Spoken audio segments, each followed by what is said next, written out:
So guys, I just uploaded that video, alright? The tutorial video on how to transfer files between your PC and your iPad, alright? And as soon as I'm done, my iPad updates to iOS 12.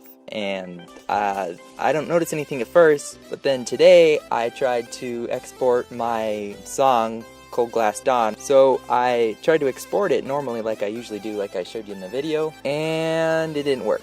So guys, in the new update on iOS 12, it doesn't even work to export through documents to go by Readdle. So don't try it. Disregard that video, or at least most of it. This is the new way. So there's this new folder. I don't know if it's new or I just never seen it before, but it's called Garageband file sharing. Basically, when you open your iTunes on your computer, this folder will show up. Use this folder to export to. You just open up Garageband, tap share, and then right down here, it has a new button I've never seen before called Garageband iTunes file sharing, whatever. You export to here, but then the problem is when you open it in iTunes on your computer, it's not going to show up because it's in a folder, which is weird. So what you should do is you should move that to the folder just before it. So then when you open on iTunes, this might not make sense, but as soon as you open it up on iTunes, you'll see what I'm talking about.